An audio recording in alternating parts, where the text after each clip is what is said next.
tu n'es plus vierge et tu vas bientôt te marier, tu es dans une panique pas possible et tu veux savoir quoi faire, reste jusqu'à la fin de la vidéo, je vais te montrer 2 solutions pour faire croire que tu es encore vierge. Cette année, nous avons fréquenté 12 hommes. Ça fait une fréquence de 1 par mois, ce qui est tout à fait raisonnable. Body count, est-ce qu'on peut arrêter avec ce concept? Je trouve ça trop repoussant qu'on me demande ça. Vous savez, on devrait instaurer une règle. À partir du moment où une relation n'a pas abouti au mariage, on n'a pas d'ex. Vous savez, les mecs qui font des débats sur le body count, je les vois comme des mecs qui reniflent leur propre paix et qui s'intoxiquent avec. Je dis pas qu'un homme qui couche avec 200 femmes c'est propre, mais je suis désolée, c'est 10 fois plus sale pour une femme. La question à 1 million d'euros. Est-ce que tu veux une fille pure, une fille qui n'a pas offert son corps à des dizaines d'hommes? La plupart des mecs pensent avoir trouvé la femme idéale, une copine mignonne et innocente. Elle leur donne l'impression d'être le seul homme au monde. Tout semble parfait, jusqu'à ce que la réalité les rattrape. Ils découvrent un passé qui ne correspond pas du tout à l'image innocente qu'elle affiche. Il s'avère qu'elle a parcouru plus qu'un simple chemin, peut-être même tout le quartier. Ces hommes prétendront que ça ne les dérange pas. Ils diront que c'est du passé ou sortiront le classique de « j'aime une femme avec de l'expérience ». Mais tout ça, c'est du vent. Au fond, aucun homme avec un minimum de fierté ou de respect pour lui-même ne veut être le dernier dans une longue file d'attente. Cette expérience qu'il vante, comme si c'était une médaille d'honneur, n'est qu'une façon détournée de dire qu'elle a été conquise par d'autres. Voici 9 signes cruciaux pour savoir si une fille a eu de nombreux partenaires. Numéro 1, elle aime parler de sexe. Quand c'est violent, j'adore être soumise, j'adore quand c'est hardcore. Je suis passionnée par le X depuis que j'ai 12 ans et je suis tellement heureuse d'être dedans. Si une fille aime discuter de sexe, surtout dès le début, c'est un signal d'alerte. Quand une fille mignonne commence à faire des allusions, ton désir prend le dessus et tu risques d'être aveuglé. Ne laisse pas l'excitation brouiller ton jugement. Les femmes sont naturellement plus discrètes sur l'intimité que les hommes. Si elle parle librement de sexe, c'est un signe qu'elle a souvent visité cette fameuse cité du plaisir. Laisse-la là-bas, elle appartient à la rue.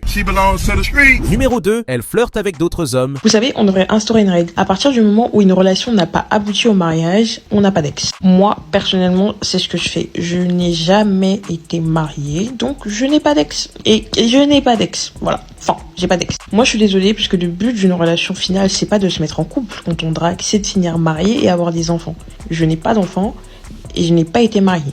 Donc je n'ai pas d'ex. Sortirais-tu avec une fille qui flirte avec d'autres gars? Probablement pas. Mais contrairement au premier signe, le flirt est bien plus subtil. Il peut se manifester par un sourire, un contact visuel prolongé ou même un simple toucher sur le bras. Et si tu exprimes ton inconfort, elle pourrait te faire croire que tu es trop jaloux. Ne te laisse pas berner. Numéro 3, elle fume ou boit beaucoup. Si une fille consomme régulièrement de l'alcool ou fume de manière excessive, ce n'est pas simplement une habitude anodine. Ces comportements cachent souvent un mal-être profond. L'alcool et la cigarette sont souvent des échappatoires pour éviter de faire face à des douleurs émotionnelles ou à des regrets du passé. Pose-toi une question simple.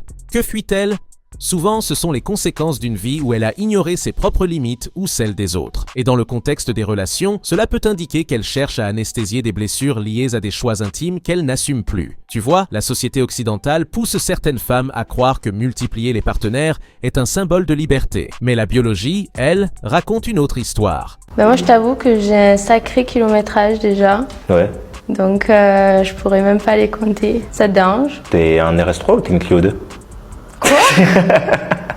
T'as dit quoi? Tu m'as dit t'as un kilométrage au compteur, t'es un Mais RS3 ça va, ou t'es j'ai une fait la vidange, il y a pas longtemps. Okay. J'ai fait la courroie de distri, donc c'est bon, je suis repartie à neuf. Les femmes qui s'éparpillent dans de multiples relations finissent par ressentir un vide émotionnel, un poids qu'elles ne savent pas gérer. Je déteste les hommes, pourquoi tout le monde me déteste déjà? Bref, du coup, on va se maquiller, on va aller en boîte, on va essayer de combler ce manque. Mais même, en fait, je crois que c'est parce que je suis trop belle. Je vous jure, j'ai l'impression que toutes les belles meufs, genre toutes les bêtes de go, elles ont jamais de chance avec les mecs. Et je les hais, en fait, c'est ça, je crois. Alors, les mecs, c'est des en fait avec vous. Et les filles, c'est des jalouses avec vous. Je vous jure, en ce moment, je me prends une rafale de haine, j'ai pas compris, ça me...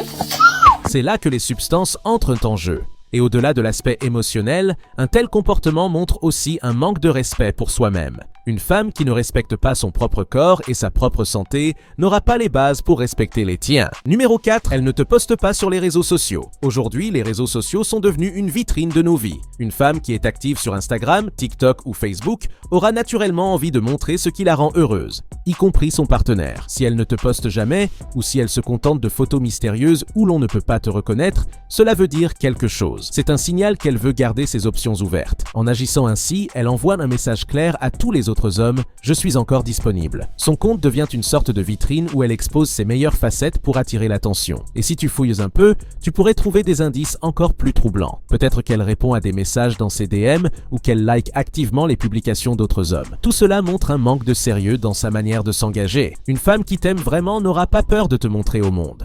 Elle sera fière de dire « c'est mon homme ». Si elle ne le fait pas, c'est que quelque chose ne va pas. Numéro 5, elle a des tatouages. Et c'est quoi ton body count, toi? À peu près, tu penses? Je pense que 150, tu vois. Pas plus. 150? Ouais, pas plus. 150 mecs différents, t'as eu? Ouais, depuis 4 ans. Les tatouages sont souvent considérés comme de l'art, une manière d'exprimer sa personnalité. Mais il faut creuser plus profondément. Les tatouages impulsifs, ceux faits sur un coup de tête ou lors d'une soirée arrosée, révèlent bien souvent un caractère impulsif. Et l'impulsivité, dans le cadre des relations, peut être dangereuse. Une femme qui agit sans réfléchir dans un domaine, comme graver son corps à vie, est probablement aussi impulsive dans ses choix relationnels ou intimes. Ensuite, il y a les tatouages rebelles. Ces designs qui crient au monde « je fais ce que je veux ». Ce type de comportement est souvent lié à une volonté de défier les normes ou les règles. Et cette attitude peut se traduire dans ses relations, où elle peut être plus encline à dépasser les limites ou à ignorer les compromis nécessaires pour bâtir une relation saine. Toi, quel est le contact le plus connu de ton répertoire? Alors le contact le plus connu que j'ai, c'est Gazo. Gazo le rappeur? Ouais. Fais comment pour le connaître? Je l'ai DM sur Insta. Il t'a répondu normal? Ouais, il m'a répondu, il était dans un hôtel pas très loin de chez moi et j'ai reconnu l'hôtel. Je lui ai dit, si tu veux, je passe te voir ce soir. Il m'a dit ok. Il s'est passé quoi après? On s'est vu et ça s'est très bien passé. C'est-à-dire, ça s'est bien passé, ça veut tout et rien dire.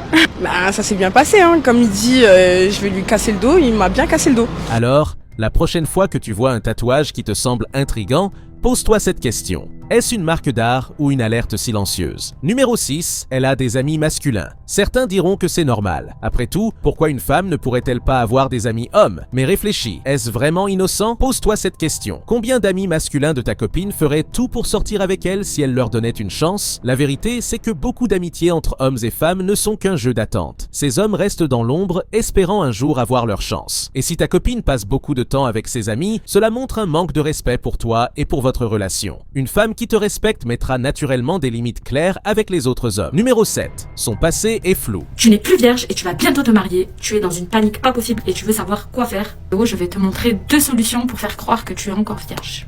Premièrement, en aucun cas tu dis à ton futur mari que tu n'es plus vierge. En plus, dans la religion déjà, il faut cacher ses péchés, il faut pas les dire, donc ne les dis pas en fait. Eh bien, il y a une opération qui s'appelle l'hyménoplastie. Cette opération, elle permet de reconstruire l'hymen. Ça, si tu as un budget, c'est une option. Si vraiment, voilà, ils vont te défoncer, etc. Pour celles qui n'ont pas les moyens, il y a ce qu'on appelle l'hymen artificiel. Donc en fait, c'est une petite capsule qui se met dans le vagin. Et du coup, pendant l'acte, eh bien, elle explose et il y a du faux sang, en fait. Donc ça, c'est vraiment pour celles qui n'ont pas les moyens, ou qui habitent dans des pays où ce genre d'opération ne se fait pas, etc.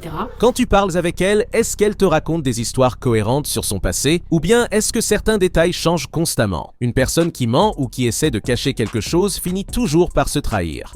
Par exemple, elle pourrait te dire qu'elle n'a eu qu'un ou 2 ex. Mais plus tard, tu découvriras des incohérences dans ses récits. Ma belle, même si t'as 500 de body count, que t'as été une Tana Pro Max dans ta vie, bien sûr que oui, malgré ça, un homme va te marier, t'aimer et te respecter. T'as connu de nombreux hommes, de nombreux Kamasutra. Pitié pour le bien-être de ta relation, pour ton épanouissement en tant que femme là. Le jour où tout ça c'est derrière toi, c'est ton passé. Laisse ça au passé. Tais-toi. Ne va jamais, au grand jamais, raconter ton passé à un homme avec qui tu veux aller loin. Avec qui tu veux que ça aboutisse à quelque chose de sérieux, de stable et de durable. Même s'il te met en confiance en te racontant tout son passé à lui, en long, en large, en travers, ne lui dis pas. Peut-être qu'elle mentionne un voyage qu'elle aurait fait avec un ami, mais en réalité, cet ami était un ex. La transparence est la base d'une relation saine. Si elle n'est pas honnête sur son passé, c'est qu'elle a quelque chose à cacher. Et ce genre de secret finit toujours par exploser au grand jour. Merci d'être resté jusqu'à la fin de la vidéo, like et commente pour me donner de la force, et abonne-toi pour ne pas manquer les prochains. Ciao!